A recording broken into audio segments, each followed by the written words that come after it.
the next generation of warfare, psychological warfare. In modern conflict, the mind is a potent weapon. Discover General Michael T. Flynn's groundbreaking guide, A Citizen's Guide to Fifth Generation Warfare.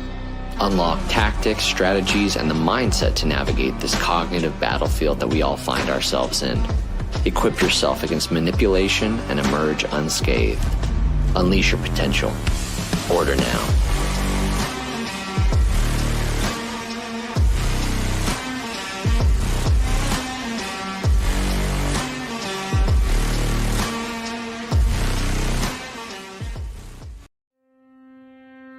Science proves that a healthy immune system is the body's first defense against the smallest of ailments to the most catastrophic.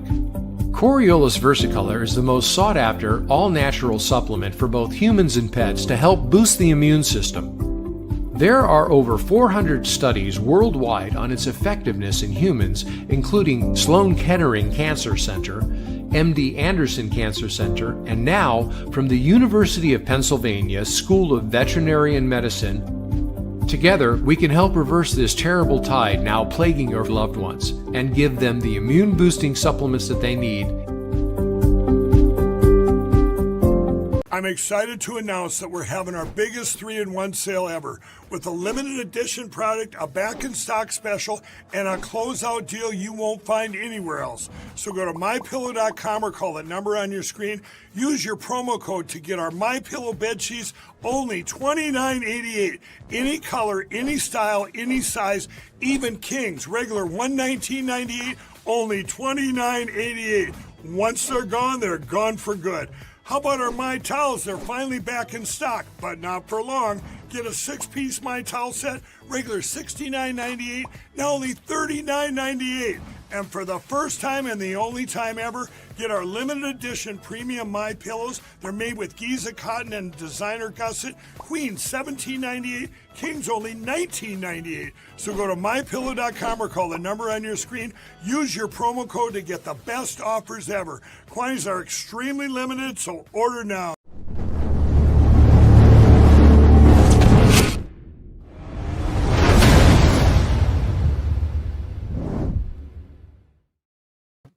All right, ladies and gentlemen, remember, support the people, support this show. And with that, this is part 2 of the Tina saga.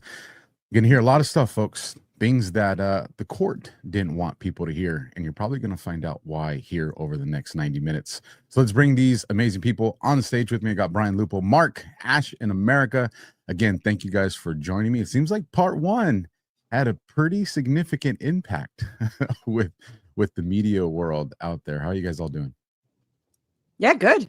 Very well. Good. Excited to talk about part 2.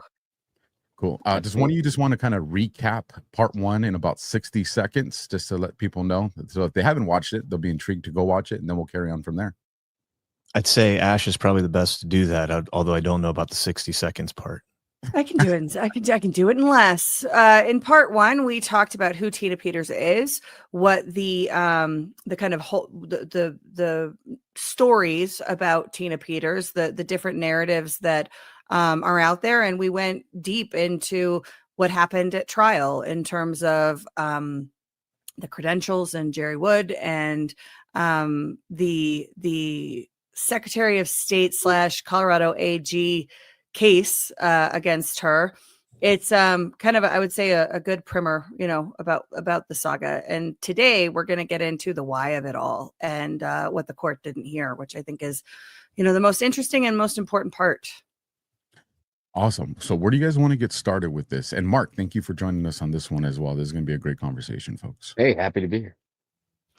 So I would say let's start with the trusted build and the reason for it. And Mark, I think this is, your perspective would be really useful here because you were around, during some of those times. I think that, we're going to talk a little bit about Dallas and Elbert County today. And there was it wasn't, Tina Peters on a whim.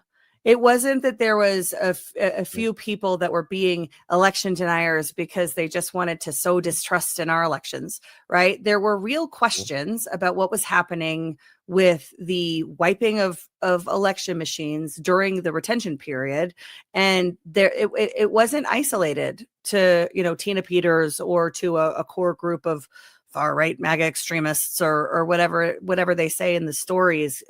From your perspective, Mark, what was it like back in the first part of 2021 as the trusted build narrative was getting going?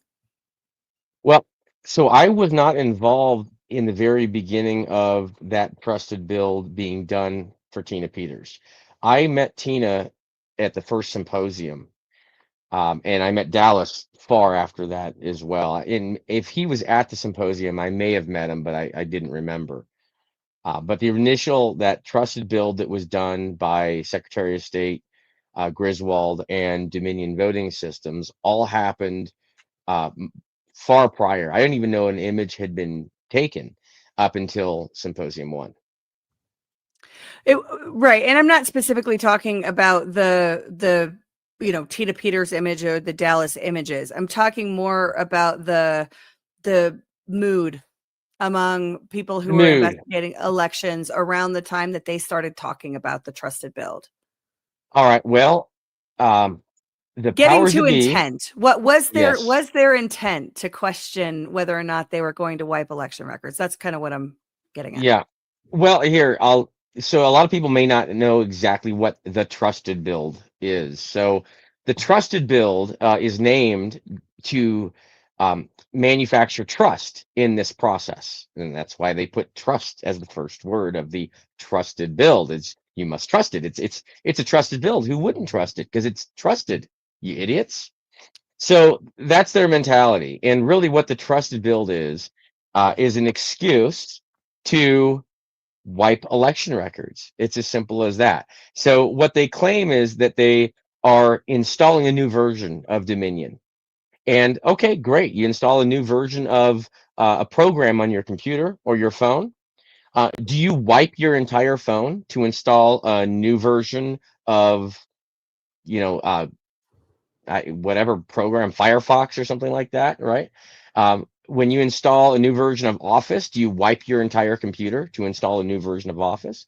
Even when you install a new version of Windows, you don't wipe your whole computer and delete all your data just to install a new version. Like, oh, all your documents are gone. Sorry about that.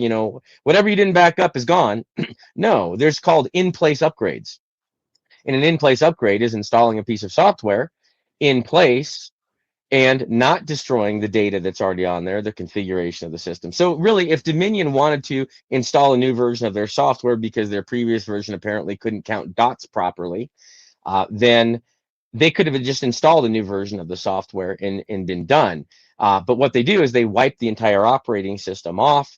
They even repartition the drive and put a whole new voting system on top of the old. It's a perfect excuse to cover the tracks. That's exactly what it is. It's effectively walking into a crime scene where someone's been murdered with a bottle of Windex and a rag and wiping all the fingerprints up. That's essentially what they're doing with the trusted build. So it gives them good plausible deniability for destroying all the data. And if you notice the pattern of the trusted builds, they always seem to do trusted builds very regularly after elections. Isn't that interesting? Which is a perfect excuse because our clerks don't really know the difference.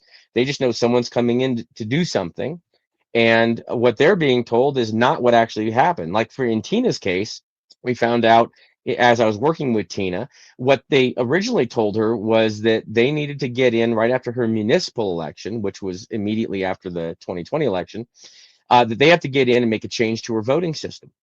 And she asked, what change are you going to make? They said, well, we're going to remove the QR code feature from the system. And the initial reason why she was very concerned is that all her ballots had a QR code on them. And she was worried that when she went to recount those ballots or retabulate those ballots, because remember that municipal election, her entire city council flipped. All the incumbents lost, the entire slate replaced with a progressive candidates all across the board. And this doesn't, if it was all progressive and all went conservative, it would still be something that was odd and that stands out. So she was worried that if they're going to remove the QR code feature or turn that off, that she wouldn't be able to retabulate those ballots again. But instead of getting onto their system and checking a box or unchecking a box, turn the QR code feature off. They come in there and they spend 2 days installing the trusted build, which was a reformat of the hard drive, repartition, a whole new version of the voting system, 5.13 installed completely over 5.11, covering up all the log files, all the extra databases that were created, anything that you would need to forensically examine to see if, one, something may have gone wrong in the tabulation. Maybe there's just a problem or a bug that resulted in election results that are not trustworthy. Not saying anything about intent or anything malicious.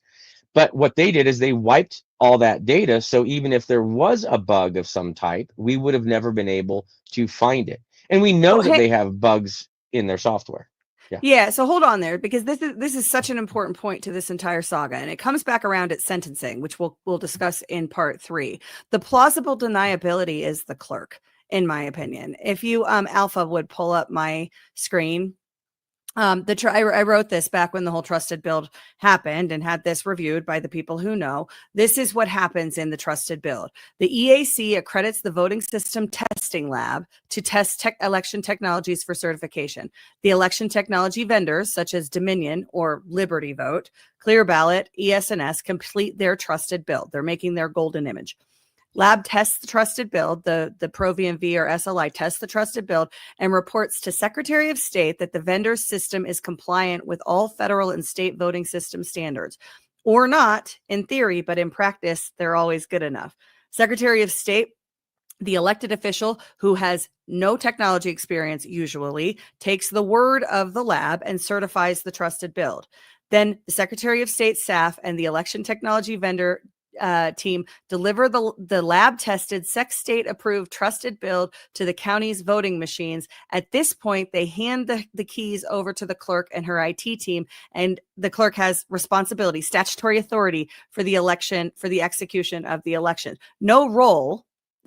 She has no role in determining the getting to that point. And as we've discussed on Why We Vote, Brian and I, with Phil Davis and others, we have code-based elections. The code fidelity is very important, but the clerk has absolutely no insight or ability to question it. And how this comes up at sentencing, it just very quickly, is that Judge Matthew Barrett basically said to Tina Peters, we can't live in a world where you're questioning the Secretary of State. But on paper, Tina Peters has statutory authority for the election, but you can't question the election and you can't question the people that are handing it to you. And if you do that, it's a major threat to democracy. And that's where we're at. That is a pinky promise. The whole thing is a pinky promise, and you have to trust the Secretary of State and you have to trust the election vendors. But if something goes wrong in the elections, it's the clerk who's going to be held accountable.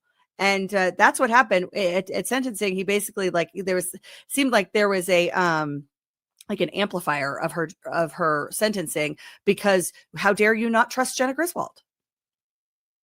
Well, the reason why they need this is the election system is, and I've told people this for years, it's an illusion. It's an illusion of liberty. It's an illusion of free will. It's an illusion of voice. And in the judge's perspective, I get where he's coming from. It is imperative that they maintain the illusion in order to maintain their control over the people. And so anyone that threatens that illusion threatens their entire mechanism of control they spent decades putting together. And that's what's in his head. These people are freaking crazy. They truly think they know better than the citizens, and the citizens and the clerks just have to go along, push the buttons, do the things that allows the people to think that they have a voice in order to maintain their mechanism of control across the entire platform. That's the problem. And real quick before you continue on, Ash, we have Sean Smith that just joined us. Nice. He's back in the green room. Sean, just give me a thumbs up when you're ready, and I'll bring you up on the screen. He's ready to go, so let's bring him on. Oh, And there we hey, go. Sean. Bonjour. All right, so we're talking about the intent of why images were taken in the first place back in 2021, and I asked Mark to kind of give his perspective on this, Sean. I'll ask you the same. Was there cause prior to the Colorado Secretary of State, and these trusted builds happened all over the country, but we're talking about Mesa County. Was there cause, in your opinion, prior to the Secretary of State and vendor teams coming into the counties to question what was going to happen in the trusted build? Yes, but that's not why the images were taken. So the images were obligatory. And the reason they were obligatory is because the manner in which the Secretary of State directed prescriptively mandatory compliance requirement for Colorado election officials, she directed the configuration of the voting systems in accordance with the manuals written by and provided by the vendor, Dominion Voting Systems, in their technical data package. This is all according to statute. They didn't have the choice not to configure them in accordance with her directive.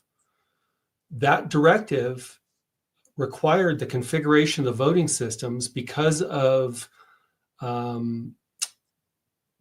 Manual 2.09, which is Election Management System Maintenance Manual, because of what it directed for log configurations, as well as other log settings on the systems, without conducting an imaging of the storage on board all the voting system components that operated what would be considered election system software, which goes back to the language in the 2002 voting system standards from the FEC, which is a mandatory minimum. Because of that, because they did not create nor preserve adequate artifacts and log files for the audit trail, all election officials were compelled by their responsibilities under both state and federal law to take additional measures, which they were not trained for, did not give procedures for, from the Secretary of State, and were in fact obstructed by the Secretary of State and by their own county IT officials. And in the case of somebody like Tina Peters, because her county in Colorado was 100,000 or more residents, she was prohibited herself from touching the systems. She couldn't touch the voting system components for any purpose other than to use them to vote. So she had to have someone else to do it. So now back to the question, why did she image them? I specifically, explicitly, personally told her, you cannot preserve the election records on that system without imaging the storage, not the memory, but the storage. Even that's really not sufficient because of the nature of the systems, because of the way they're constructed. There are all sorts of functions and storage that are not even accessible. And there are lots of ways to obstruct the imaging and backup of even storage off the magnetic media. But in addition to that, because of what she had seen with the ballots that had not been counted in prior elections, which they tried to hold her responsible for, but was really Sheila Reiner, yeah, her predecessor, because they had already tried to remove her from office, to do a recall, because she had had all these citizens bring concerns to her, because she knew the population. I mean, she knew the people around her in Mesa County. She's a longtime Mesa County resident. She knew that the city council elections for Grand Junction were anomalous. It's like looking here in Woodland Park at the last two school board elections and seeing all of these. It's technically nonpartisan, but there's very clear the positions, policy, and kind of perspective of candidates. So when you see three left-leaning candidates elected in one of the most conservative counties in Colorado, very rural values, something's wrong. When you see all city council members elected who don't comport with the same values and perspective of the population that they're supposed to be serving and voting on them, something's wrong. And so she had all of this input, all this background. And she also was being told by, and she had been told by her own residents, look, your optical scanners don't actually read the vote marks on the ballots printed from the ballot marking devices. They're reading QR codes. And then Secretary of State Griswold had approved a revision from 5.11 CO to 5.13, which was going to eliminate the ability to read the QR codes. And she was concerned that if she had to do an audit, that she would not even have a voting system capable of reading the QR codes which had been used to read the ballot marking device printed ballots. So she had an obligation under federal and state statute. She had multiple concerns from her own observations, and then multiple concerns specifically about the QR code, the elimination of the ability to read that. Because she had asked for the Secretary of State's help and they had refused. Because she had asked for the county's help and they had refused, she sought outside help.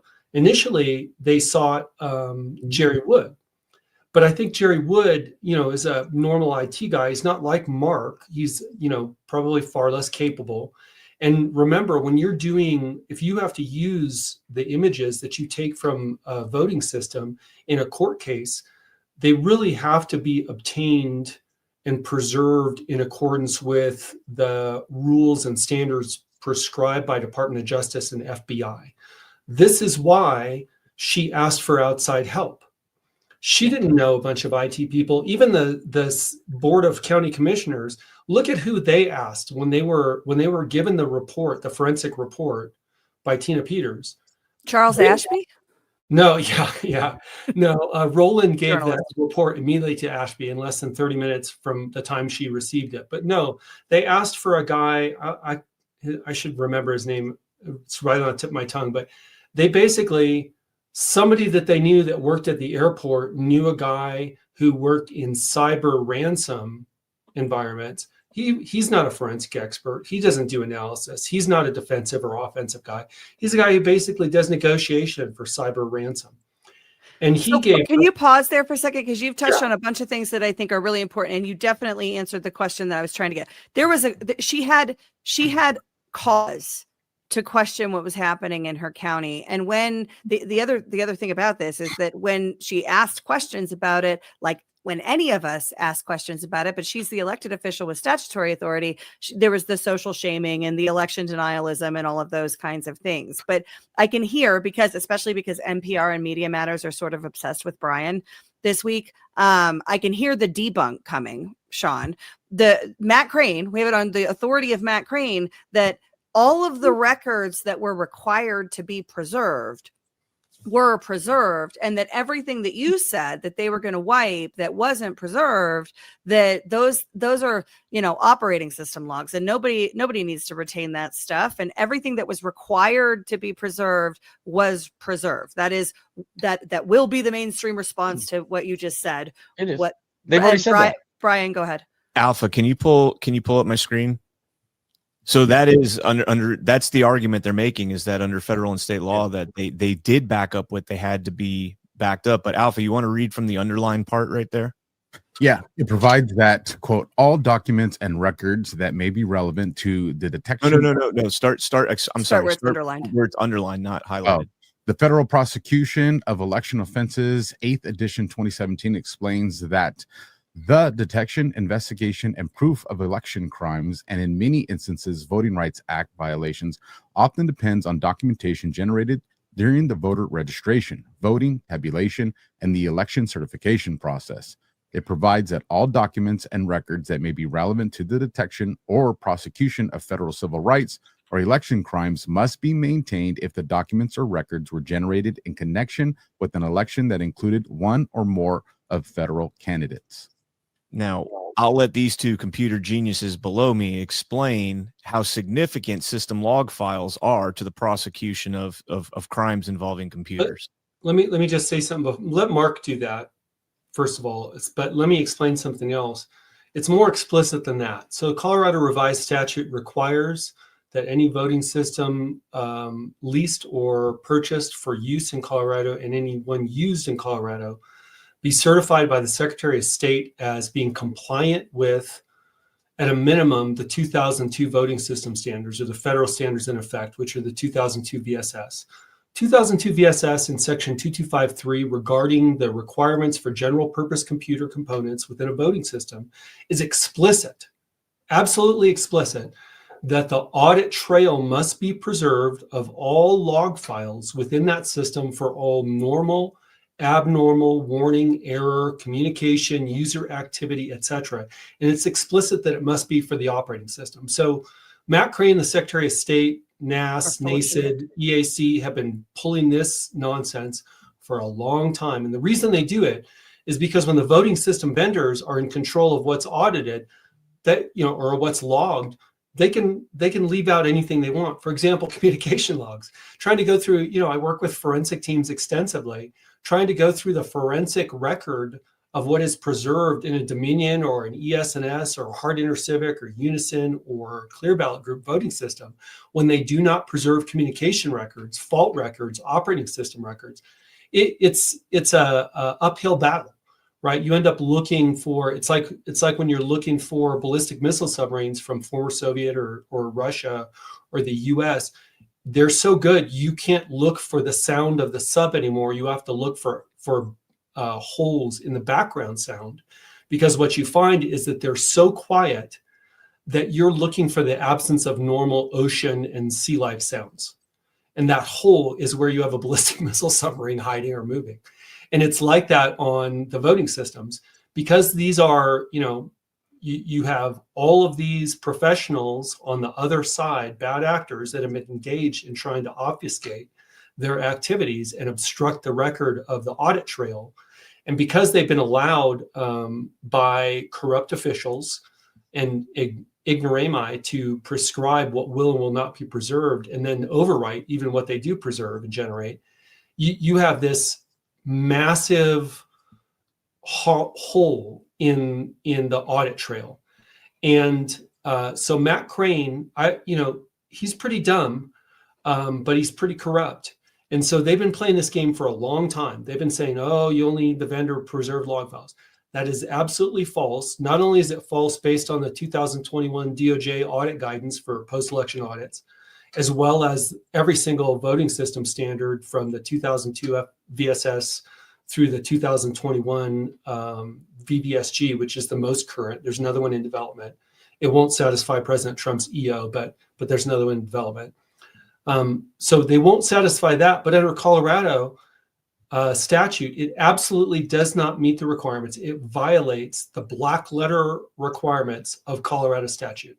Colorado statute requires compliance with 2002 VSS. 2002 VSS is explicit that operating system logs must be preserved for all of those activities. They are not being preserved. The systems were illegal to certify. They're illegal to use. The Secretary of State has violated, state statute tens of thousands of times at this point with regard to those voting system components, if you take them component by component.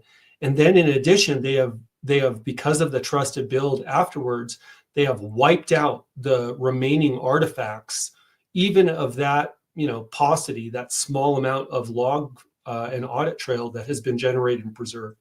So not only was Clerk Peters obligated, she had good reason for concern, and she did her best as a non-technical person, in the face of the obstruction of both the Secretary of State and her county.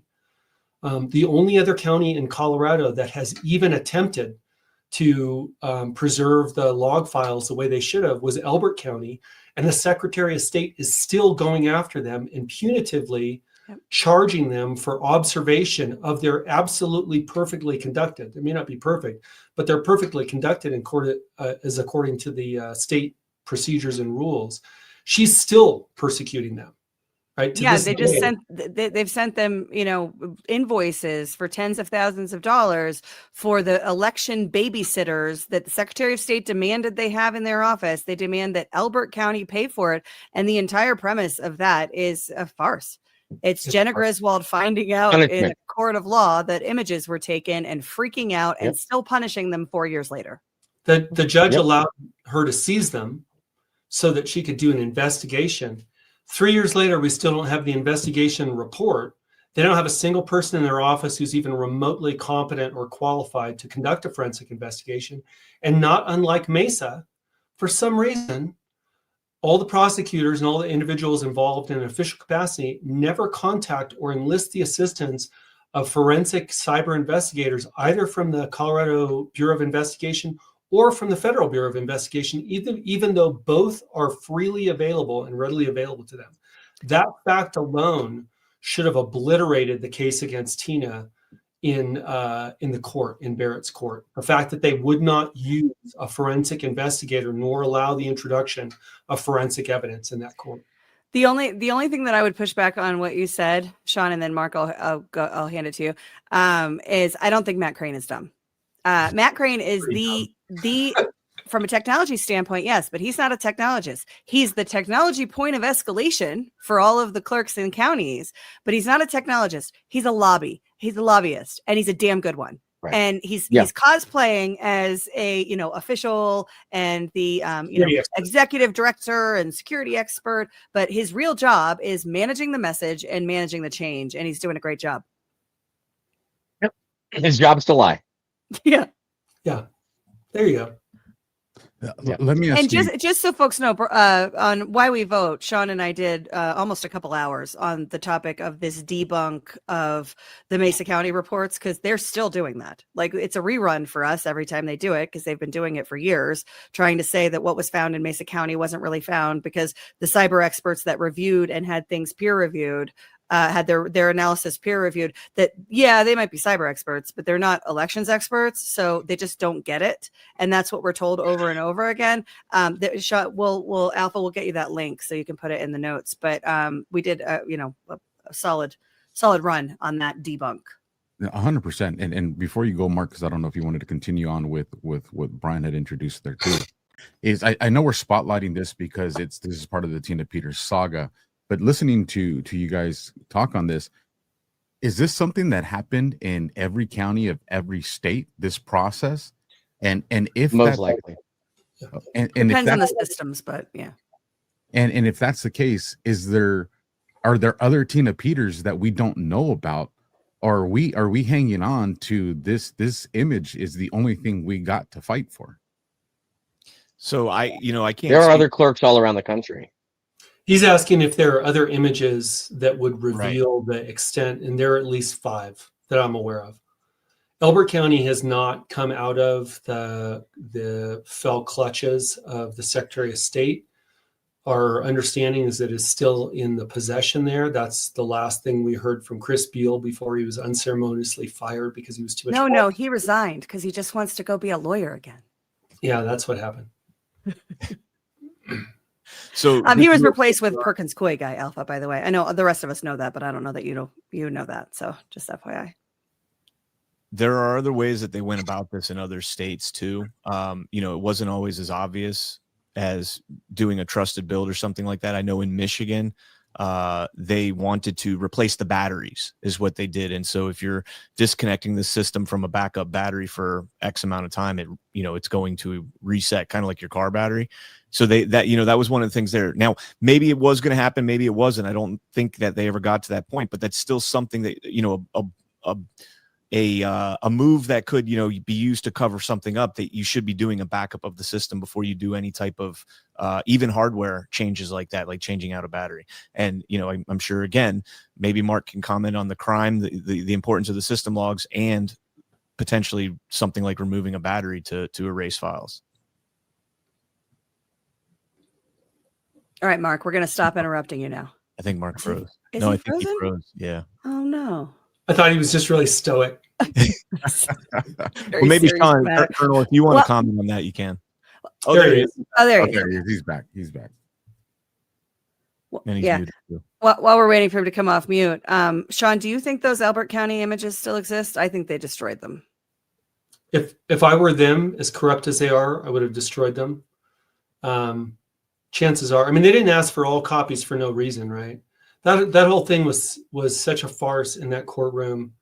I thought at first Kramer was the judge. I thought maybe he would be rational, but the fact that he required at the time Clerk Dallas Schroeder, to surrender all copies to Griswold. What do you need all copies for analysis for? If a couple are duplicates, and they the media made a big deal out of who he gave them to. Again, go back and look at the DOJ post-election audit guidance from 2021. It's very clear, just absolutely explicit, plain language.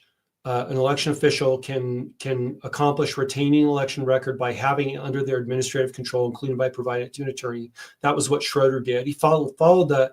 This is why they never could bring any kind of case or anything against him. He literally stayed exactly within the letter of the law and the Secretary of State's administrative rules. So for all her bloviating and security threat, blah blah blah, at the end of the day, she had to change her rules in order to make what he did ex post facto not tolerable. Everything he did was exactly within the law and within the code, and was what he needed to do to preserve those records. And then the imbecilic, corrupt judge Kramer, listened to the lying Secretary of State and the lying Attorney General of Colorado, and forced Dallas Schroeder to turn over all copies of the preserved election records to the Secretary of State, who had no capacity to evaluate them, and also was, conflicted, because what they would have shown was a corroboration of what you saw in Mesa, which was the fact that she was violating the law. And just to close out this point, two things. One, this is also why Dallas was not allowed to testify at Tina's trial. And two, what we haven't seen? A comparison by the Secretary of State's office of the Elbert County images and the Mesa County images, debunking all of our claims, showing that, yes, this happens all the time and it's a totally normal function of the system. We haven't seen anything from them because they don't have any cyber expertise, won't turn anything over to cyber expertise. Who did they have investigate the password breach where they compromised over 600 passwords for months online to voting systems? Beale had an attorney from Baird who was a former Brownstein Hyatt Farber Schreck attorney, which again is Dominion's lobbyist. So the GOPs. Yeah, well, yeah. So the two companies that keep popping up are Perkins Coie and the two law firms, and Brownstein Hyatt Farber Schreck. She was at Brownstein Hyatt Farber before they added Schreck, but it doesn't matter. It's the same principles. Yeah. Chris Murray, the former GOP general counsel in Colorado, and current GOP representative, by the way, to the BEAC, which is like the rubber stamp board for the Secretary of State for elections systems.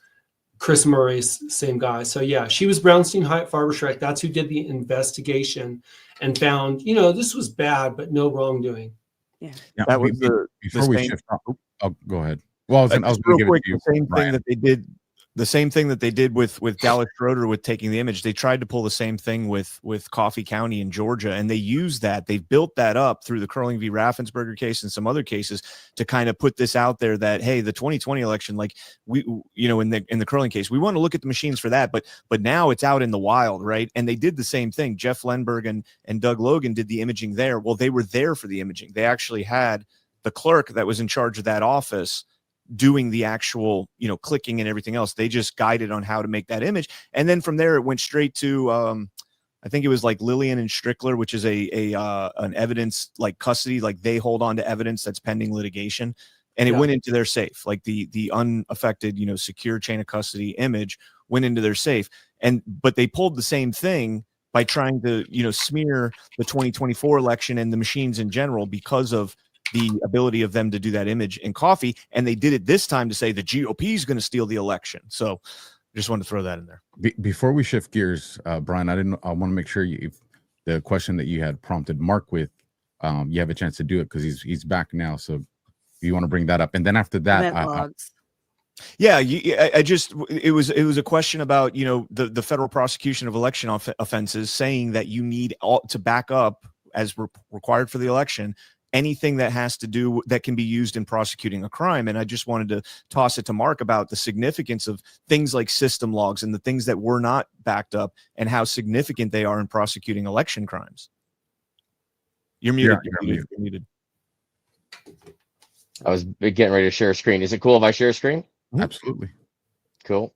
All right. So we'll just show it. Here's what it is. Hide your eyes. Who knows what we're going to see? Yes. Probably disinformation from far right extremists. Oh my gosh. Yes. Inside the RV. All right. So this is the image. This is the before image that Tina had taken. And I want to explain to people what event logs are and what system logs are, etc. Now, Dominion and the Secretary of State, they claim that, we have procedures to back that stuff up, and everything that is needed is already taken care of. So even if you ran their EMS logger, which is right on the desktop here, this is what is supposed to take a backup of, the important log files. I want to show you what it actually does. So when you double click that, it pops this program up here. Then you click on save log and it gathers all the logs. Now it takes about 6 or 7 minutes for that to happen. So I already did this a little bit ago, and I'm going to show you the file that was created here. And you can see if I hover over it, it tells me what the file name is in the past. So you can see this is the same file right here. And let's take a look in here. So this is what it actually backs up. And so if we look in here, we've got these folders available. And I'm just going to go into this event viewer folder, because this is the operating system event log is what this is supposed to be.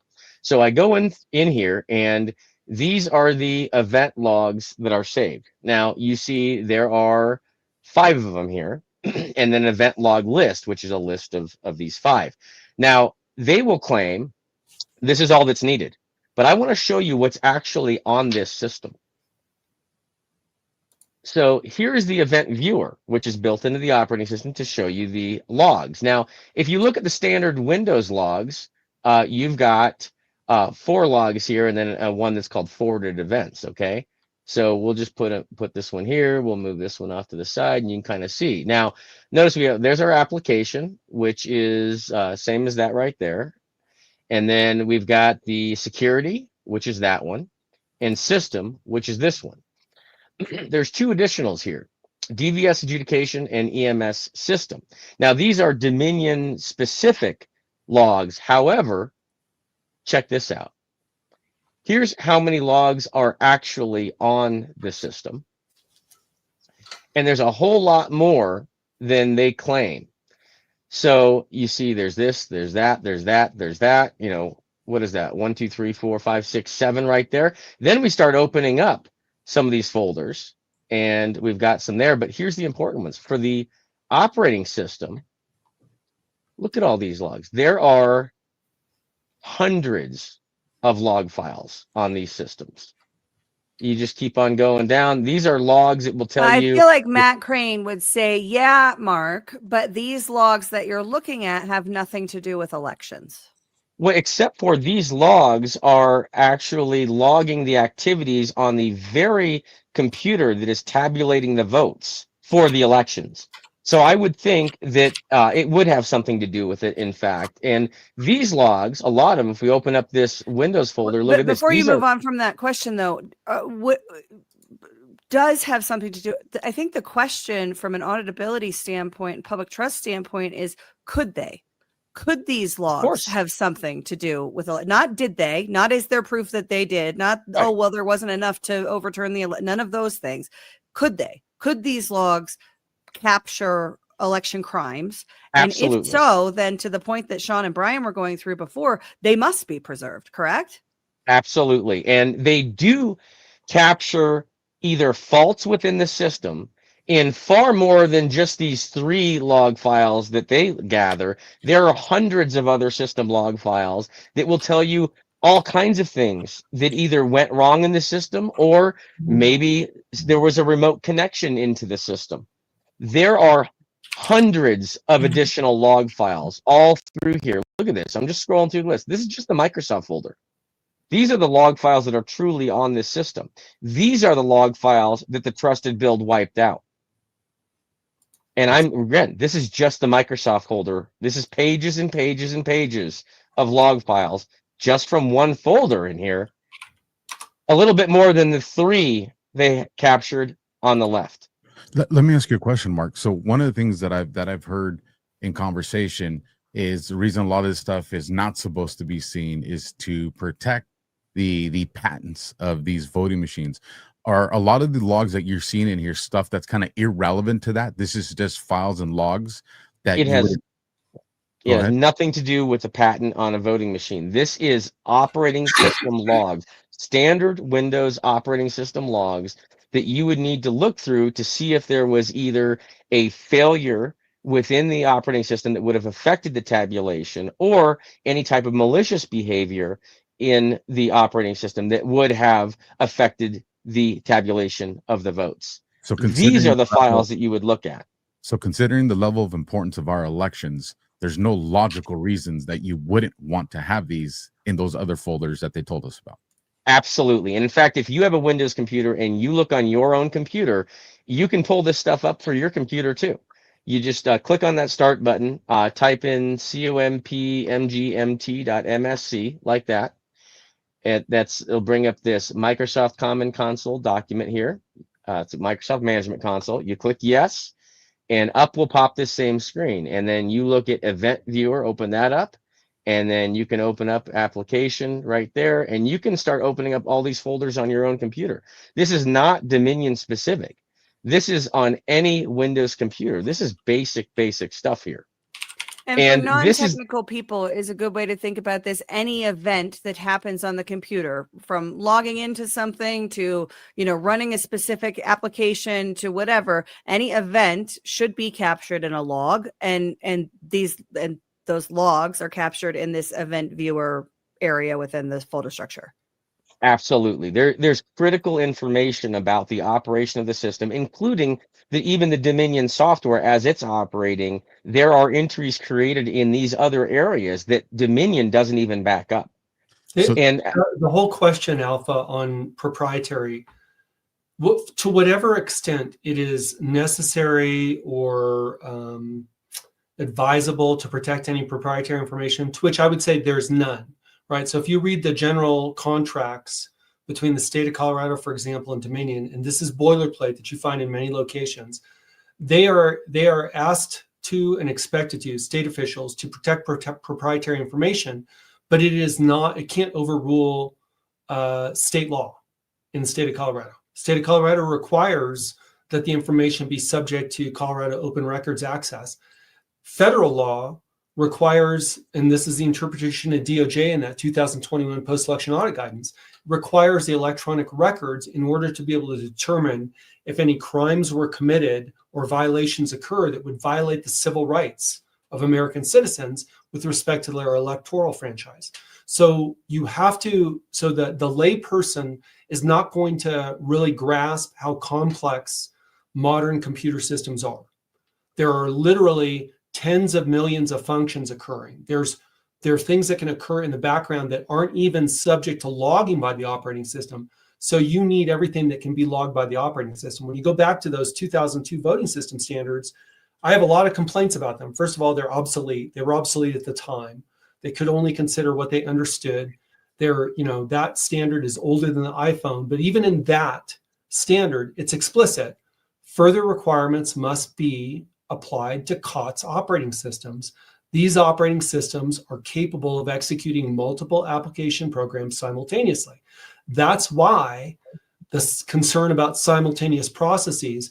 On a typical Windows-based computer, you'll have between 80 and 150 background processes operating at all times. And then you have others that are on call, that are executed because of some function by the user or some other function by a system agent.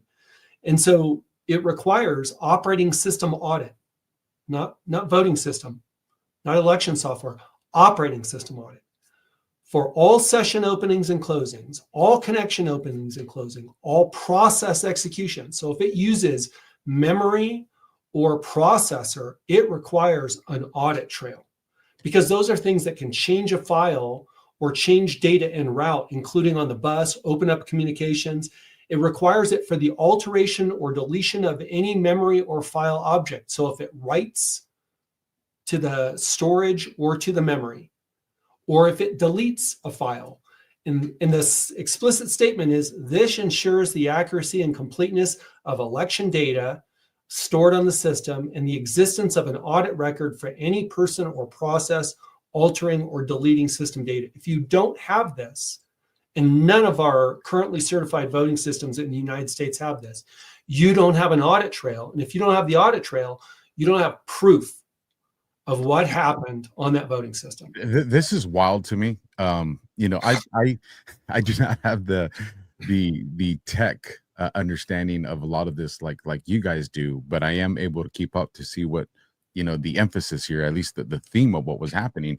And I break this down back to when I was a detective. If I'm investigating a homicide or a serious crime and I grab somebody's cell phone and I get a search warrant for it and I put it on a Cellubrite, when I do that extraction, I'm not expecting them to say, well, here's what we think you need. No, you're going to give me every single thing that was able to be captured on that phone. And when I, as the investigator, go through that, I will determine what I need. And if I come across files that don't make sense to me, well, then we bring in an expert to translate that to me so it makes sense, so I can testify it in court. If you're just giving me packets of what's on that phone and not the full phone, then when I go to testify, I can't say I did a thorough examination because I didn't. I can say I did a limited scope examination, but who knows what was outside of that, whether it was exculpatory or whether it was convicting. Like we don't know. And when I see this is crazy to me. This would be like a crash of an airliner, and the NTSB goes there, and the black box has only recorded the status of whether the vacancy lights were on in the restrooms on the plane. That's right. They basically wiped most of the logs inside the black box. But you And know if you what look it at this does one right allow? here- Hang on a second. You know what it does allow you to do? It allows you to say, Alpha, well, there's no evidence that there was a breach because you haven't looked at all of the things, right? Well, we looked at the claims that were brought before us, and there is no evidence of XYZ. And that's what we've seen over and over and over again, is this double speak out of the mouths of the investigators, who oftentimes are non-technical, but then in the case of people like J. Alex Halderman, are technical and are misleading people, in my opinion. Well, just going off what Mark showed us in these folders, there's no way, there's zero, it is not possible for any expert to go on the stand and say there's no evidence of election fraud if they have not had the ability to go through every single one of these folders that Mark said is available in these other folders and packets and files. If you haven't gone through that and there's the ability to put something there, you cannot say then that there's evidence, because you haven't. It goes to what I'm saying with the Cellubrite. You can say in the limited scope of what I saw, I didn't see any evidence, but you can't conclusively say that there's no evidence of fraud because you haven't seen everything that existed. Right. Yeah, It's like not allowing people into the murder scene, the crime scene, to actually investigate it and saying, well, there's no evidence. Well, yeah, you won't let us in the damn room. Bingo. And to your point, Alpha, about the IP thing, and I think you're referring more to the source code, which is the foundation of all of this, right? And the idea that this is kept in a black box and it's shielded from any accountability, any oversight, any analysis, is absolutely insane, considering it's controlling $26 trillion worth of GDP in this country. North Carolina, I believe it was North Carolina, they actually have a law that the source code can be viewed. And the Libertarian Party had to sue North Carolina in order to see the source code. They ran out of money, so that case, never went anywhere. I didn't know about it until long after. But that's the foundation. You have a black box machine that is nothing more than essentially a souped up counting machine, and you can't even get to that point in it. And the idea of it's intellectual property. So what? There's processes for that. You have people that sign NDAs, non-disclosure agreements, and are able to go in and do analysis on this. We haven't even gotten to that point yet. So check this out here. Let me ask you this. Go ahead, Mark. Yeah, I want to make sure everyone sees this real quick here. So, for instance, in one of these log files, buried way, way, way down here, terminal services, local session manager, operational log. Notice just an example of the kinds of things you can look at in these logs. 14th of December, 2020, right here, right after the 2020 election. Look at this here. Session 2 disconnected by that. Then we got a corrupted log entry right here. You can see this right here is corrupted. That's odd that exists there. There's a session 2 disconnected. Here is a remote desktop session service disconnected from EMS admin user, source network address local. So it was a local connection to remote desktop service. on this EMS server in Mesa County, Colorado. Oh, don't change it yet, because this reinforces a really important point that Brian and I did like 8 shows about the credentials. Everybody is EMS admin. They're sharing credentials. Now, anytime, there's a lot of our audience has probably had, enterprise systems access as part of work or school or something. What is the number one thing about password? You don't share your passwords with anyone, right? But you don't share accounts either. Right. And when it comes to the administration of elections within the local and county and state level, they are we were looking specifically at Georgia with Phil, but same thing. EMS admin, same credentials. That means that even if you do get the log files, you can't tell who did what. Maricopa County, same thing in their audit. Everybody had the same logins. It was the default from Dominion that it was set to. They didn't even change it to make their own credentials. It was the default from Dominion. But look at this one. Look at this one. Are supposed to be disabled, by the way, once a system is placed into operation field. So if the default is being used, either there's a local election official that is using that default, or there's an agent on the system that's using that default, or there's an unauthorized person going through one of the components in the system. For example, in Mesa, where they had over, at least 36 wireless networking devices on components within the voting system, one of those has been activated and is being used, and it appears on the EMS as local because it's connected to that system and it's not considered to be out through like an IIS service. Mark can talk more about that. Just real quick, quick analogy. Your gas station, convenience store, your mom and pop gas station, every person that works there has a unique swipe when they sign in. So if there is any sort of transparency that needs to be had, accountability for something that happened, our election systems have none of that. They require it by law, but they don't have it. Okay, so I want to show you guys some really important stuff here. Notice this user EMS admin is pretty common. This is what the election staff are using. This is what the election staff have the password to. And notice you've got these logins of EMS admin on here. But look at this one up here that pops up. DVS administrator. That is another user on this system that the election staff does not have access to. They don't even know about this account. That account logged off on December 14th of 2020. Wow. That's an account that Dominion has. So is this Mesa that we're looking at? This is Mesa. Now here's another important thing. I mean, I could go over this for hours and hours and hours, because I did basically a year-long investigation on this, that after doing reports 1 and 2, the forensic team kind of got broken up, and then all the work I had planned and done never saw the light of day after that. But check this out here. Real quick, Mark, as you continue on this, I want the audience to understand, this isn't a mock-up. Right. This is a legitimate image that came from a legitimate voting machine. This is the Mesa County image, absolutely. And check this out here. So in an operating system, you can turn on extensive logging, like Sean was talking about earlier, every file access. Notice in this EMS server, which is part of our national critical infrastructure that tabulates votes, here's the audit policy that they have set up on file and directory access. And notice this right here. What do you see right there? No auditing, no auditing, no auditing, no auditing, all the way down. They have not enabled any of the auditing to keep track of any access of any of these files. Here's how easy it would have been to do it. Did they not enable them, or did they disable them? They did not enable them.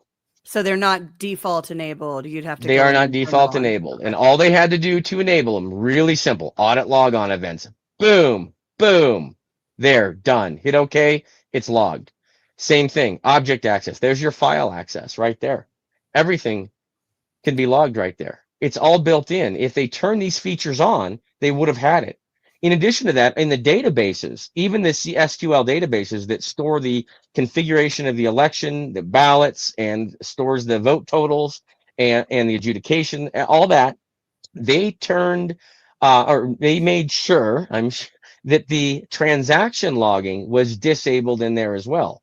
So that database, when changes occurred to that database, there was no logging of the changes. The only thing you could look at is what it looked at in real time, but you couldn't see any history of changes. It didn't track any of that. It only showed you what it was at that instant.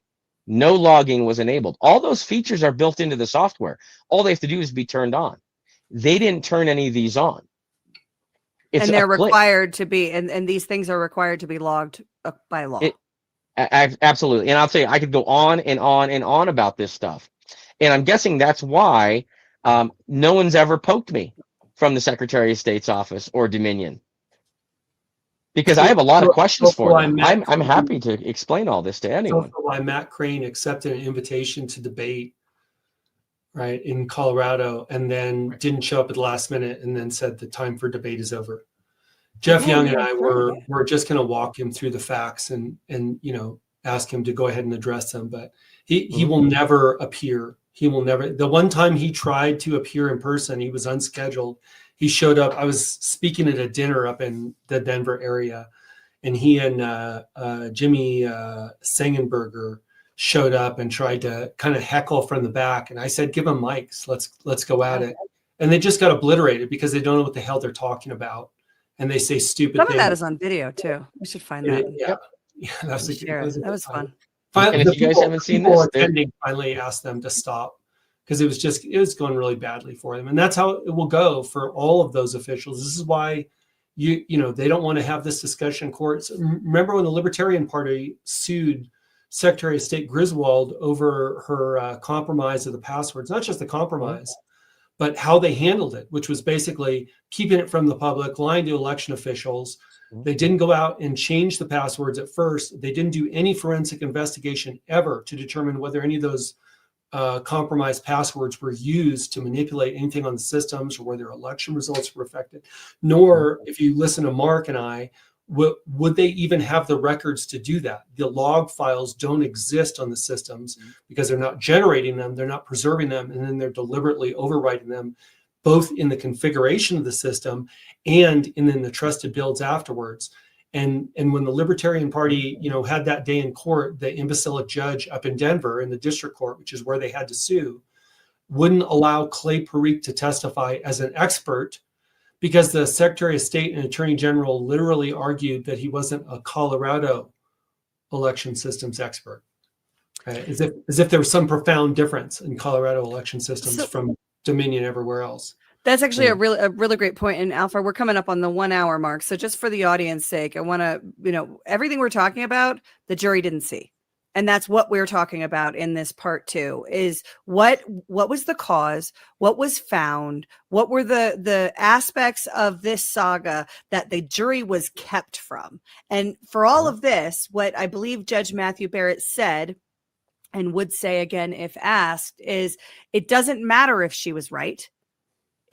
Her being right doesn't excuse lying to Jenna Griswold and the Mesa County IT people. And just to refresh everybody's memory, that's why she's in prison. She was not convicted of election tampering. She was not convicted of leaking passwords. She was not convicted of anything that the headlines tell you. She was convicted of a misrepresentation of Conan Hayes as Jerry Wood using credentials. And they tried to say that she stole Jerry Wood. This is all part 1. They tried to say that she stole Jerry Wood's credentials. She was acquitted on those charges because Jerry Wood lied on the stand. And that's all covered in part 1.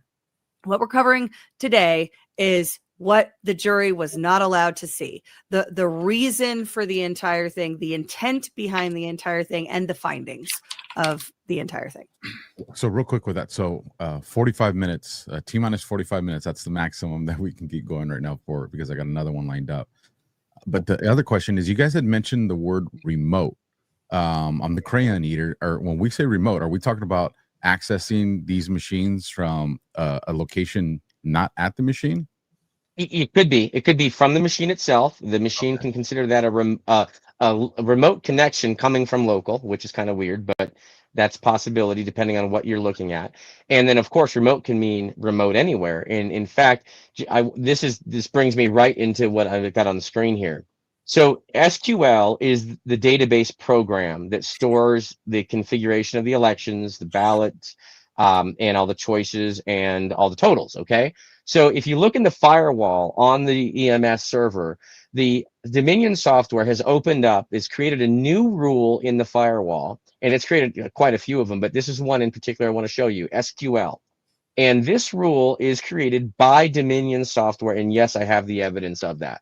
So let's open up this rule here and notice what it does is it opens up a hole in the firewall. Now, people, you understand, you have firewalls to protect your computer and your network from someone coming in from the outside. So here's what this rule has done that it's created by Dominion. They programmed this rule.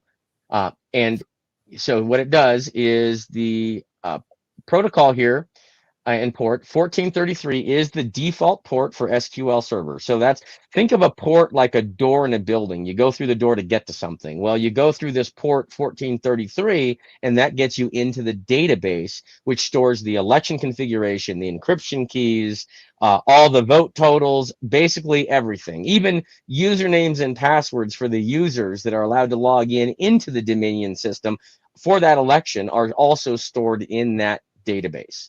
Now, directly in 1433, look at the scope here.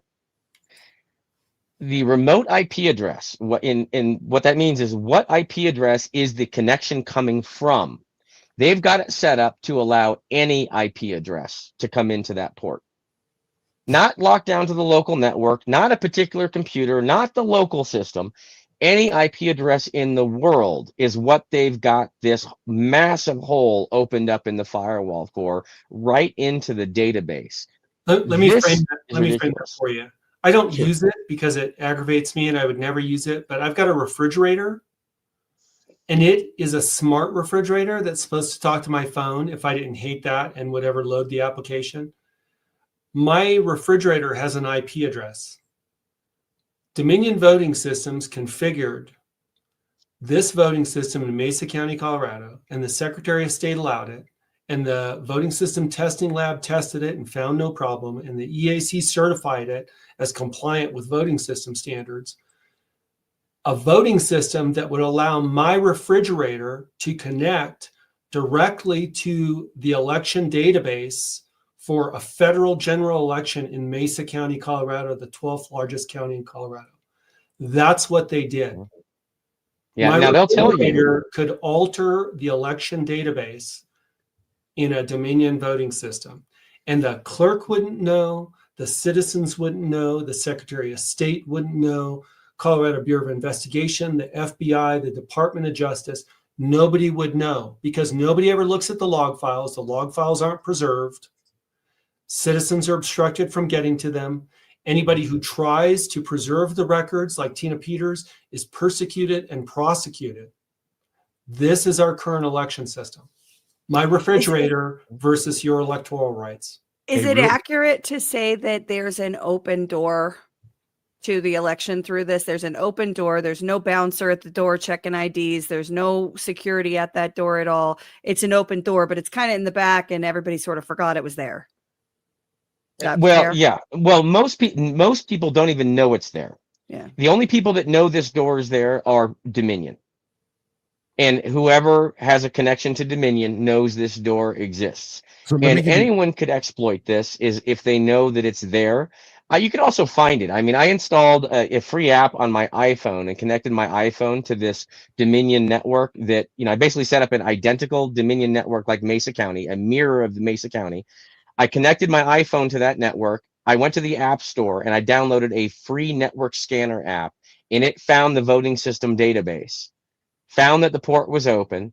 Then I downloaded another free app from the App Store, and I connected to the voting system database and changed the results of the election using a free app on my iPhone. So let me give you a hypothetical real quick, Mark.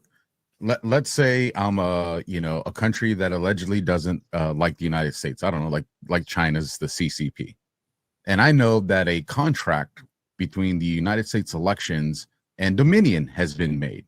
So then I get the most elite of my, defense intelligence ministry and say, hey, we can't get into the United States infrastructure, but this Dominion company has their contract. I want you guys to hack into Dominion and find everything you can about this thing that they're sending over to America. Oh, and easily.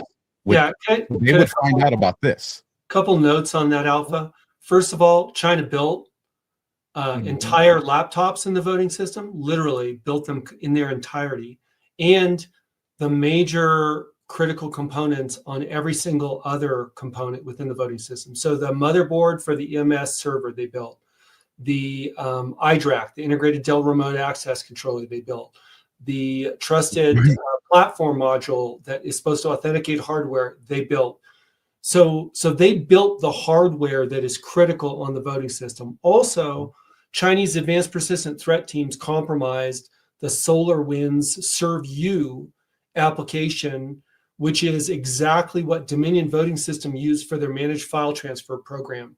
So if you are an election official in Denver County, Colorado, and you are uploading your proposed election project and ballot styles up to Dominion server so that they can validate it and then generate audio files to be played on the ballot marking device through the assistive technology, then you're going to download it again and you're going to load what they sent you as well as any updates onto your voting system. That is over their managed file transfer program or application, for which they used ServeU, which is the SolarWinds application that was compromised by a Chinese advanced persistent threat team. So yeah, they've got access into every single part of it.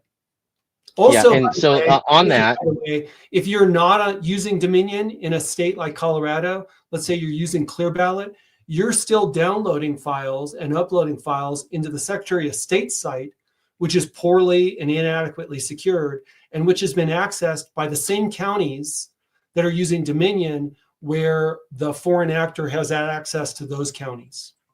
So in other words, you have an island hopping vulnerability created. It doesn't matter what voting system vendor you're using. If you're in a state where there is a compromised or vulnerable system, they can get to all of them.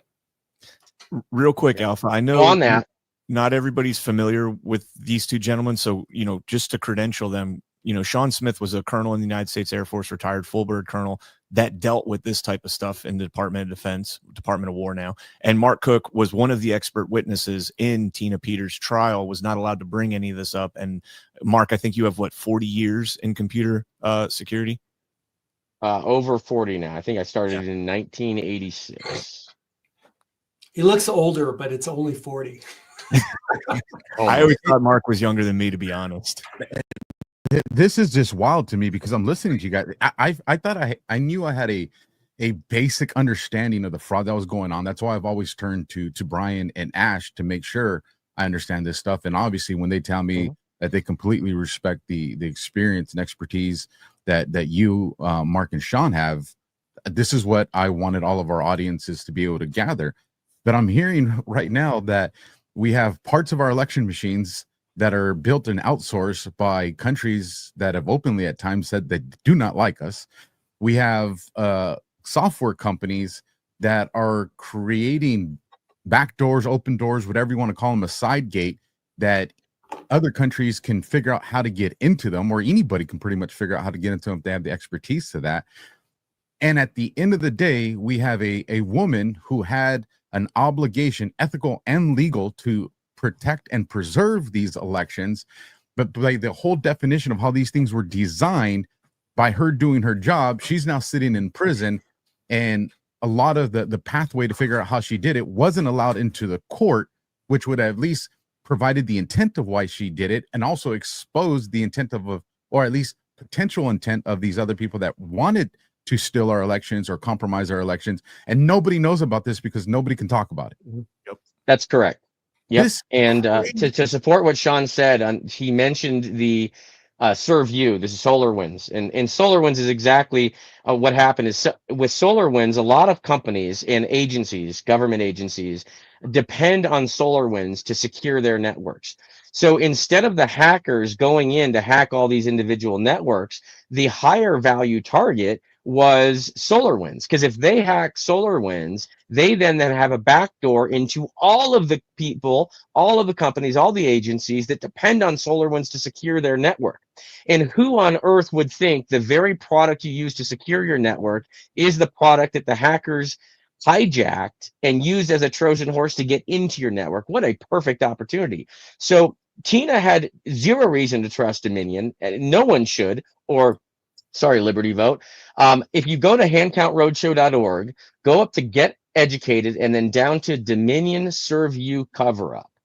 This is really important because this is specifically what Sean mentioned about this SolarWinds product, and Dominion covered up the fact that they were using this product when all this went down in, I believe, November, December 2020.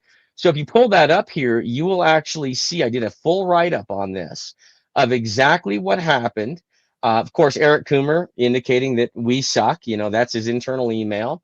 And he admitted we are so broken all over the place. If Eric Coomer himself knew Dominion was a big pile of garbage, then I think that it's probably safe for Tina to have assumed that as well. And then here is the Serve You remote memory escape vulnerability. Can you scroll back the date on that a little bit, Mark? Look at the date on that. Yeah, that's what I wanted to see. So this is January of 2020. And he writes, "We are so broken." And then under it, this is, I mean, gosh, it writes itself sometimes. Eric D. Coomer, Director of Product, Strategy, and Security. And he's making the statement, "We are so broken all over the place." Well, and we suck on the at 12:10 a.m. So they knew it. If you look at all these internal emails, you can easily see what a disaster this company is. They've got vulnerabilities across their entire network themselves. So they are susceptible to all kinds of bad actors. And if some bad actors got in Dominion, which I have no reason to believe they didn't, then they would then be able to manipulate elections, every election that Dominion even touches. Now, here's this Serve You vulnerability, and look when it was published. Okay, 2021, Dominion was running this FTP server at the time. And in fact, even when it first came out about this, look what they announced to David Moreno at Dominion Voting, okay, about this SolarWinds breach news yesterday. So they let them know this is the public DVS file share running on SolarWinds. So Dominion is notified of this December 14th of 2020, just after the election. Then what does Dominion do? This is their site, their FTP site. And this is just prior to them being noticed that there was a problem with it. Then what do? They go in and they edit their website. They edit the HTML code on their website to remove SolarWinds. Okay, so first they take the site down. Then when they bring it back up, notice there's no SolarWinds here anymore. So we'll look at this one again. Here's the before. See if you can detect a pattern. Yes, do you see the SolarWinds right there? Obstructing the public's access to information which would implicate their vulnerability. Just like and look at that. Coomer lying to the police about drunk driving, crashing his vehicle into a storefront and then fleeing the scene to his bar, where he immediately started chugging so that he could mask the fact that he had already been drinking. They could have answered that like this, right? Because blood alcohol versus breathalyzer alcohol is going to show you the difference in consumption times. But absolutely, of course. There's also, however bad Mark and I are going to tell you this, we could do 5, 6, 10 more hours, 20 more hours, and you'd understand how much worse it actually is. Because it's not just Dominion. It's not only Dominion. It's not just Dominion. It's the people who provide the risk limiting audit software. That was VotingWorks. VotingWorks was a product of the Center for Technology and Civic Life, which was funded by MacArthur Foundation and Soros Open Societies Foundation, right? So it's a leftist organization that created RLA to obstruct, the public's ability to actually audit. They've rendered an auditing capability that prevents auditing, so the risk it limits is actually discovery of the truth. You have CONNEC, which CONNEC literally was a Chinese company, started in China before they set up CONNEC. Same people, same functions, same connections, same contracts.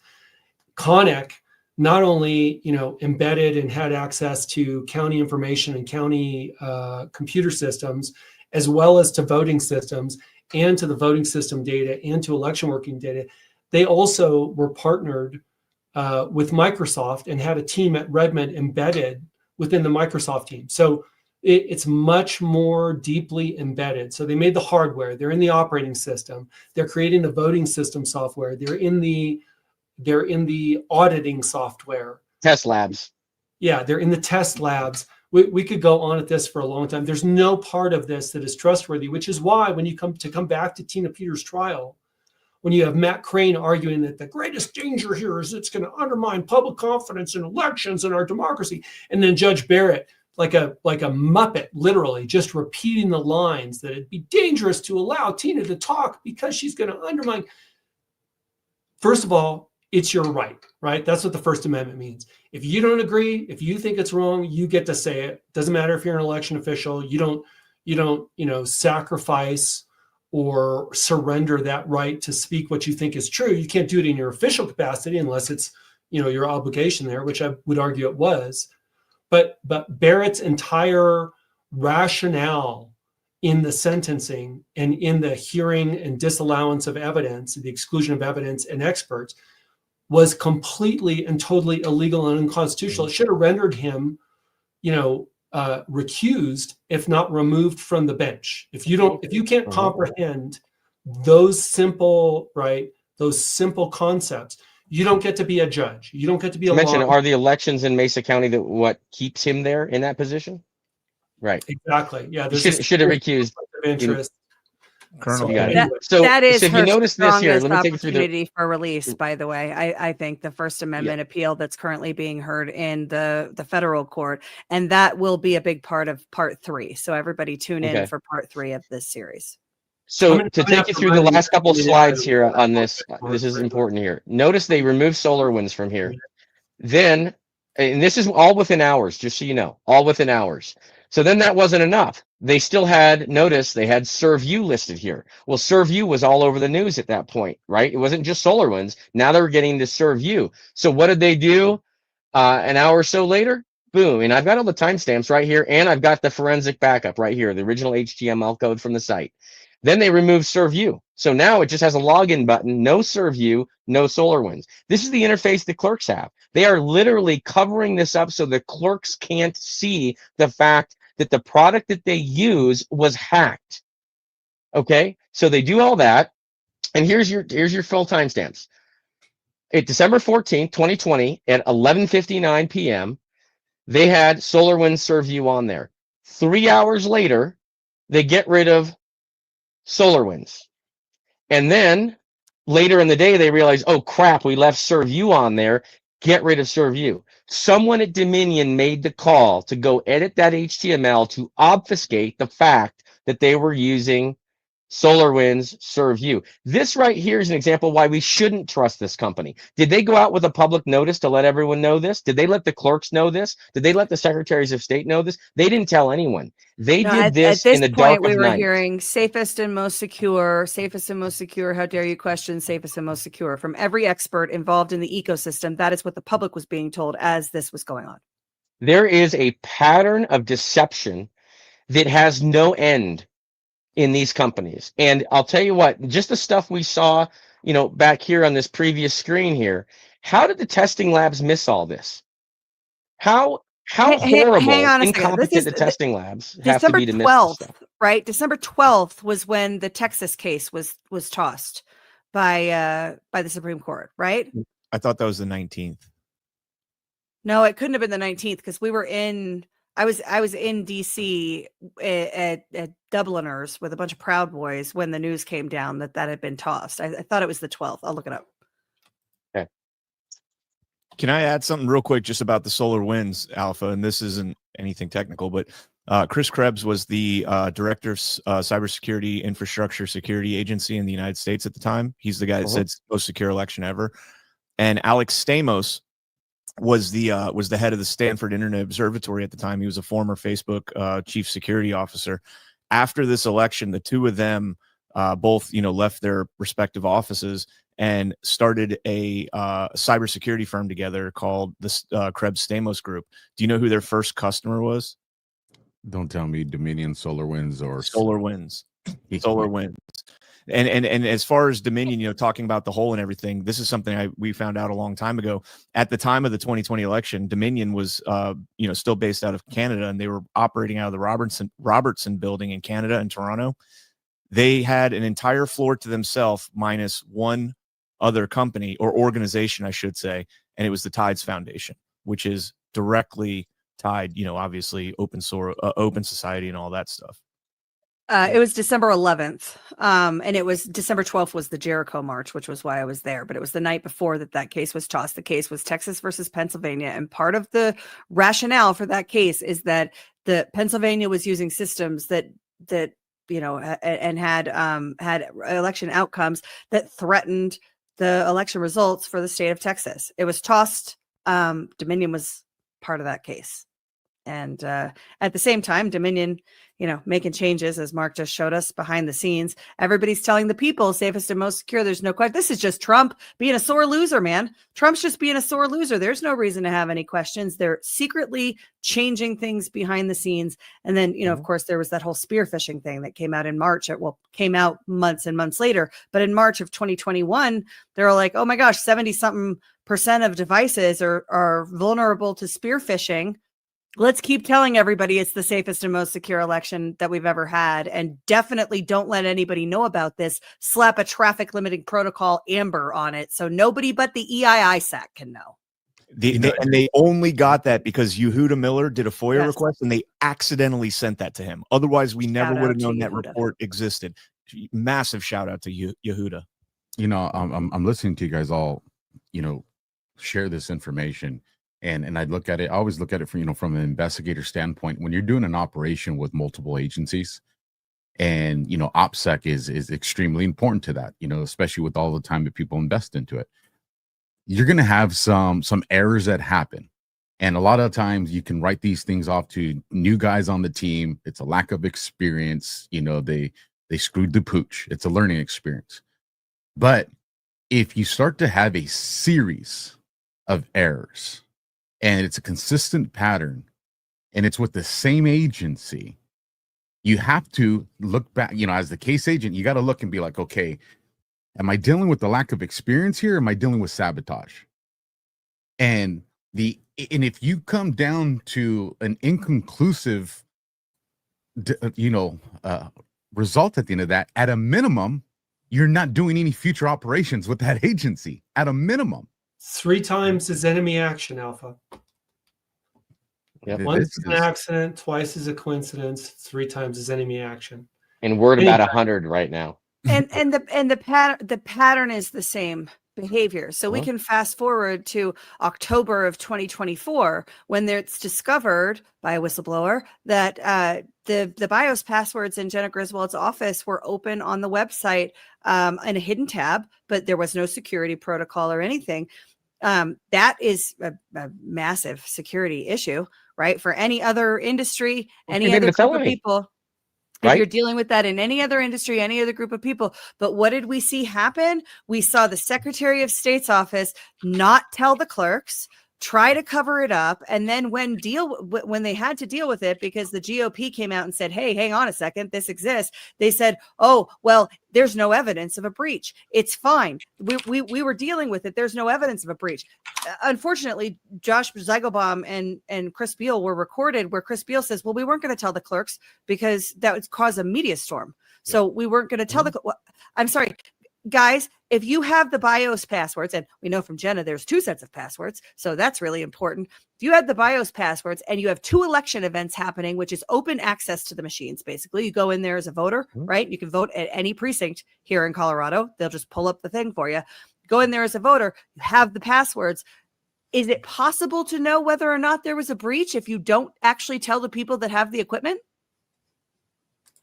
I'll give you a little present. I'll give you a present on this one too. When everyone finally found out that the BIOS passwords were out there and something actually had to be done about it, what happened? Well, our governor, Polis, sends his minions out to all of the election machines around the state, and they put their hands on the election machines, and they weren't even authorized to touch them. in the middle of an election. Spoliation of evidence, obstruction of justice.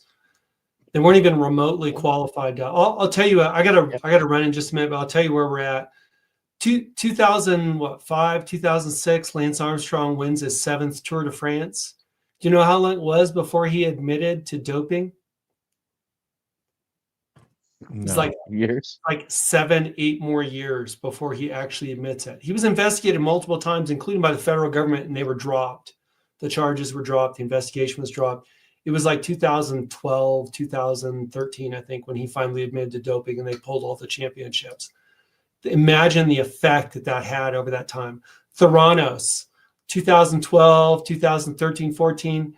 She's like the, fastest rising young blood, one of the richest women in America. Larry Ellison from Oracle is one of the largest investors. They get like $1 billion in funding.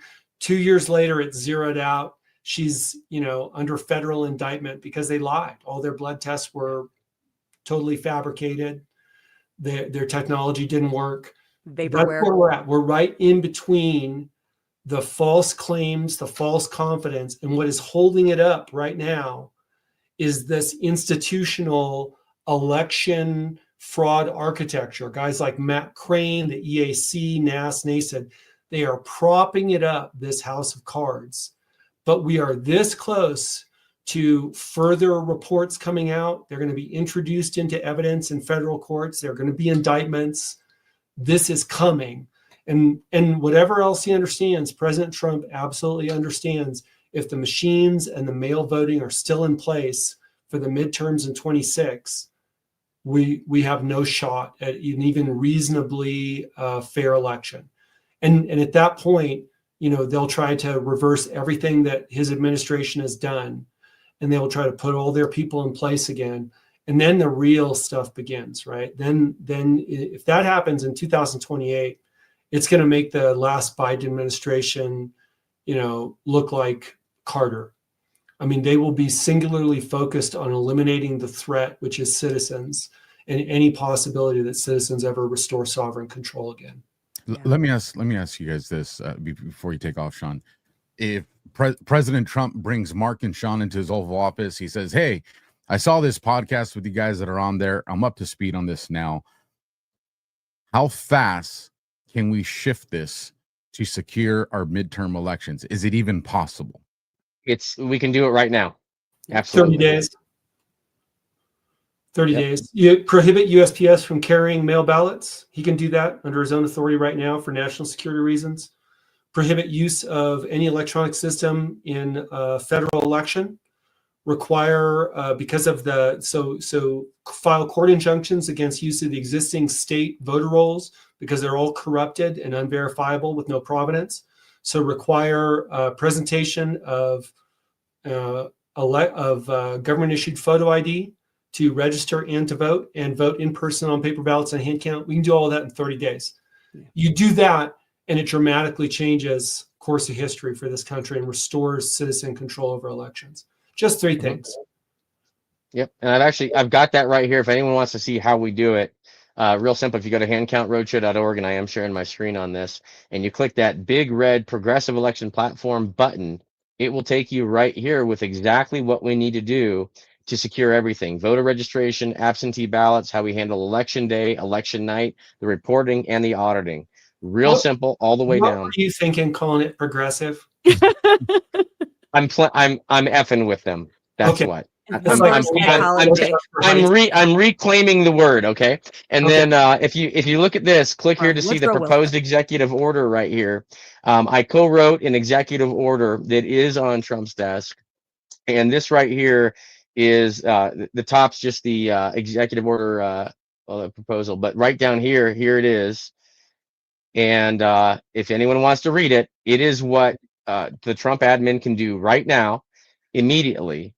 It's the background of why it's important. It refers to previous executive orders that have already been signed and are in place right now, and how exactly we implement this immediately before 26. Handcountroadshow.org, everyone. You got it. Handcountroadshow.org. I got a ton of resources on here, and I've done a lot of thinking about how we actually fix this problem. It's all fixable. It's real simple. Hang on, Just because you're disconnect jumping the ahead, bad and systems. Yeah. we're definitely going to be talking about solutions in part 3. Before we Okay. go, because I know we're getting close to time, and Sean, if you have to jump, please at any time. I understand that. Dallas. So this episode 2 of this 3-part series is what wasn't shown to. So we've talked about the Mesa County report findings. We've talked about her not being able to speak about her intent and the cause and why she was concerned. All of these things that we've talked about. Dallas was also not allowed to testify at the trial. They swore him in, then had a 30-minute sidebar, and then dismissed him as a witness. Brian, I think you had a video of what Dallas might have testified to. And I think before we get out of here in this episode, we should play that. Yeah. I mean, I think, you know, we, at the respect of our guest time, I don't know. I mean, we could play it right now if you want, but I don't know that necessarily like the tech in-depth stuff. I haven't seen that. I could probably act it out. I just, I do have to run, but I just want to say, you know, Franklin's quote, right? Those who would sacrifice liberty, you know, for temporary safety, will have neither, you know, and I think deserve neither. Anyone who would sacrifice integrity for convenience in our elections will have neither, nor will you have liberty, nor will you have safety, and will deserve neither, right? So integrity first and above all. There is no way with the current election systems. They're built literally for fraud and corruption and to obstruct transparency. We can fix it, and we can do it practically overnight by, you know, U.S. standards. We're already working. Mark, we're working. There's tons of citizens working on hand counting, the voter ID and the voter registration issue, and then, you know, paper ballots. All of it is easy. People talk about where are you going to get paper ballots? I don't know. Do you have a printer? I don't care. You don't need 1,000 security measures on paper ballots. Keep them inside the polling place, and you keep chain of custody and provenance. We can do all of that. We have the plans. There are multiple citizen organizations that can do it. This is not complicated, and it's only liars like Crane and Griswold and the EAC that tell you it's so complicated. Normal citizens can't understand. You have to have election experts. This is just giving people a piece of paper inside a controlled environment after verifying their ID, collecting that paper, and then counting the marks on it. That's how hard it is. It's grade school math and simple security instead of everything they put in place. We can do it. We can have election integrity again, but we have to have the will, and that begins with people understanding just how bad and dangerous it is now. So I really appreciate you guys keeping the spotlight on this. It's the most critical thing happening in the country. Everything else is downstream of us getting this fixed. So amen. Thank you so much. Thanks, Good Sean. to see you, Colonel. Thanks, Sean. Take care. All right, so with that, let me bring this video on. You want to set us up for what we're about to see, Brian or Ash? Brian, go ahead. Sure. So Dallas Schroeder was the other clerk that made a forensic image. He was never prosecuted for anything for making it, but the Secretary of State, like Ash alluded to earlier, did confiscate those images, and they're in a vault somewhere in the depths of hell, aka the Secretary of State's office. Allegedly they're in a vault. I think they destroyed them because it's a freaking smoking gun, and not just confiscated the images, full court press in the press demonizing Dallas and Rhonda and Elbert County. And me. And Mark and me, Sean. right? Because I helped to make sure that the image was taken properly, legally, correctly. They demonized me for, I'm claimed to be hacking voting systems in Colorado, which is the most absurd thing ever. I wasn't even there. I just made sure it was done right. Yeah, and never retracted any of that, right? So they did a full this full press gambit Smear. against smear, and have never retracted it. They assigned election babysitters to Elbert County, and they still do, as far as I understand it, tens of thousands of dollars in invoicing to Elbert County to cover for Jenna Griswold's narrative about Dallas, not to cover any breach, not to cover any malfeasance. There were no charges. There was no crime. There wasn't even anything unethical. As we've discussed in this, they were taking the images in accordance with the law. And Mesa County and Elbert County, as I understand it, are the only two counties who took images of the prior to the trusted build in accordance with the law. All right. Well, Actually capturing the operating system files, etc. But what we found out from Dallas is mental. Check this out. well, then let's hear this bombshell testimony. Let me clarify. Well, let me make sure that we're understanding this properly. You were told that, so you're working on an ICC right now, an ImageCast Central. Yes. Which is like a big, tabulator that you usually have a couple of them at your centralized location where you're running mail-in ballots through pretty quickly. Then you would take the, thumb drive or whatever the media, they're connected. It's connected to a server. Okay. So you would have to go over to the server, process the election on the EMS server, and that's how you would end up getting the results. That's where we get the results.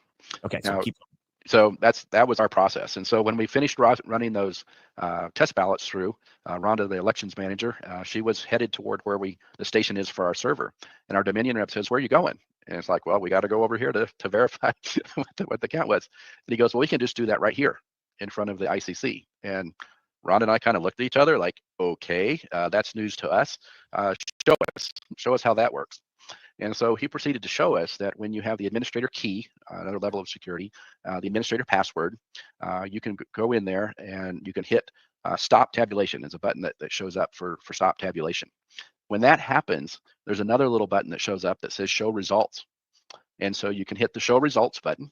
And sure enough, it shows the results of what you just have run through there. The candidate results, not the number of ballots, not or the whatever, number of ballots, the actual election results. Actual number counts, whether it's an issue oriented or whether it's candidate oriented. From there, Rhonda goes, "Well, can you print that out?" And he said, "Sure." Hit the button and it prints it out. So we have this report. Okay, so then the next, hold on just real quick. I'm going to stop you. So you have to have administrative access in order to do this, correct? Yes.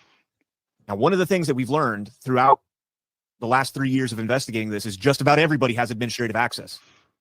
Maricopa County hadn't changed the password since 2019, I believe. They all have administrative access. Where was it that the password came up in open records request? Is that Maricopa? Georgia. Encryption keys were in there. Yeah, so you have to have the key and the password to make it. Elbert County changes it. I don't know what other places what their practice is. So anyway, we were kind of blown away that to have that report. And so Rhonda. What? Hang on a second, because you said they hit stop tabulation. Yes.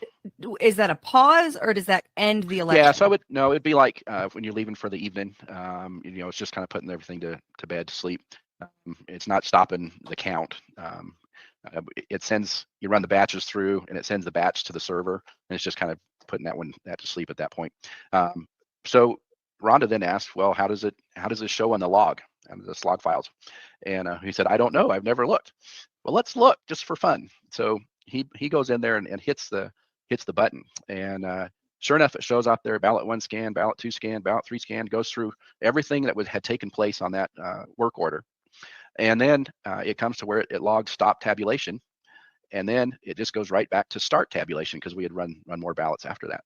And it's like, so where is the part of the file where it says that we did show results, and where's the part of the file where it says we printed a report? Wasn't there. That's in the code. Wasn't there. That is how the code is designed. That's not an accident. I've asked several IT professionals about that, and they agree it could not just be an oversight to have everything and to have that then be omitted. And that's the gist of it. And I know, we got a time. Mark, what do you think? Do you think that could be, like I said, it's got to be by design in the code? Do you think it could just be an accident? No, of course it's by design in the code. And in fact, the thing that Dallas doesn't understand is he thinks, and they probably all think, that, you need to have administrative access. Well, that's what he was told. But what about the hidden button? What about the hidden keystroke that allows you to pull that up even without administrative access? The programmers can program whatever the heck they want. You can click on that one part of the screen while holding the control button down. They can make it anything they want. They could make it able to do. In the log files, the programmers choose what's logged. right? So if they don't want it logged that someone pulled up the results, they just don't log it. And in addition to that, even if they did log it, you could press another hidden keystroke that goes into the log file and removes certain entries from the log file. Because the problem with these logs is none of them are immutable. Okay, originally, when we first had electronic voting systems, they had printers attached to them, and the printers would print out the logs on paper. So there's no way for someone to go back and change it without really being caught, because it's printed on paper. It's not disappearing ink. It's printed on those dot matrix printer. Remember the fanfold printer? That's what they used to have. Well, now log files are stored digitally, and anything stored digitally can be modified. So what a perfect system. We'll tell everyone that we log everything, then we'll log it in a way that we can easily go back and change the logs without anyone noticing we've even modified the logs.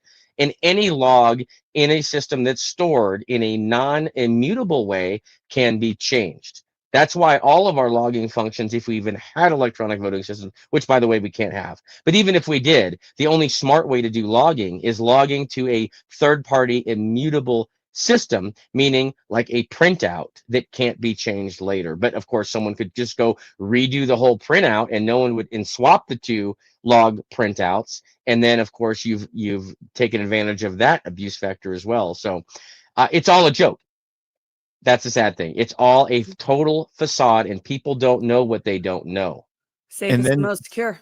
To make matters worse, Alpha, if you really want to have your mind blown now, they changed the law in Colorado that if you're a county with more than, what is it, 8,000 voters?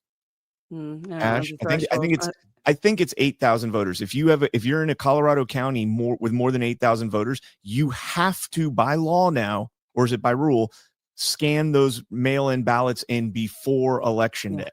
So if I think that was because of Albert that they changed that law. Yeah.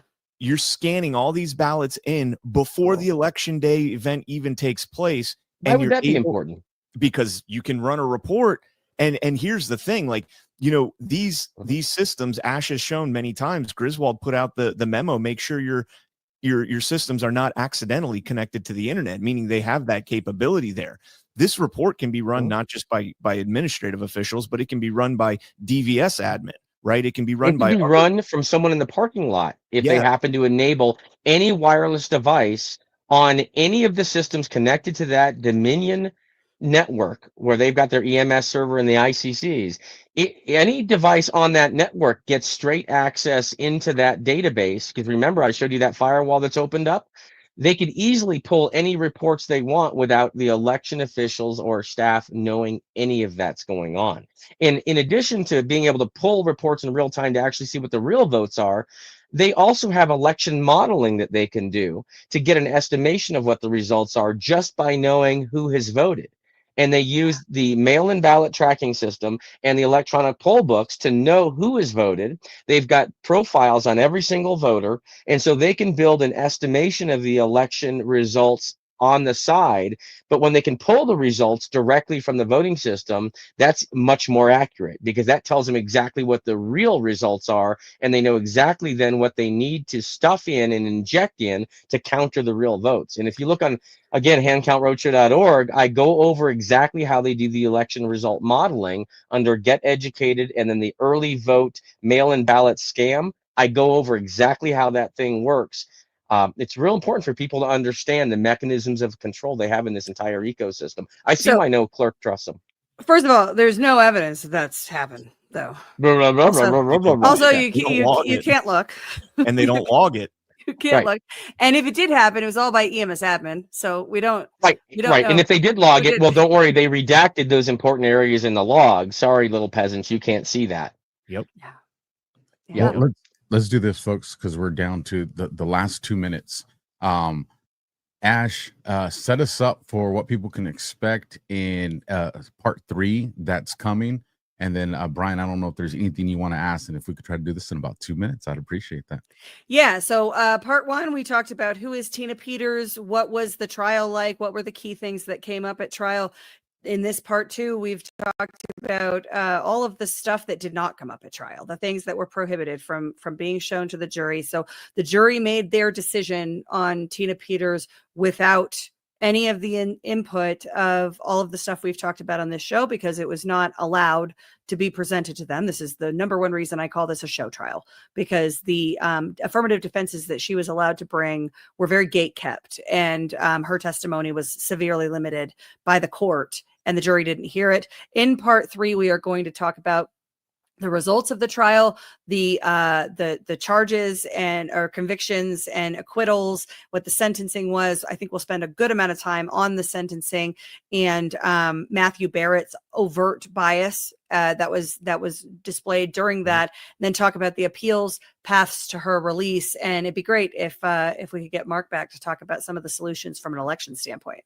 I'd love to do a 2.5 because we didn't get to report 3, and report 3 actually serves, the rest of it's a buildup. Report 3 actually proves that there was an extra set of databases and there's a discrepancy of votes inside this system. Yeah. And that is what should cause an immediate investigation of at least that election, if not every other election run on that equipment. I'm up for it. Let's get together behind the scenes and schedule a date and time. If we got to make it a 4-parter, I'm absolutely good with that. Brian, anything you want to add, brother? Just that if you guys aren't following Mark Cook and Colonel Sean Smith on X and everywhere else, you absolutely should be, because these two are going to be paramount in the coming year in getting this stuff resolved. 100%. You guys, the links to what Mark brought up on the screen for us, I'll be down in the description. You guys seen that stuff scrolling across the bottom of the screen. Do us a solid share. You're going to be able to watch this on ASHE's channel. You're going to be able to watch this on Brian's channel. Clip whatever you need to clip. Get the word out, you guys. Tina Peters is up against the clock, and it's not in her favor. So good night. God bless, and Semper Fi.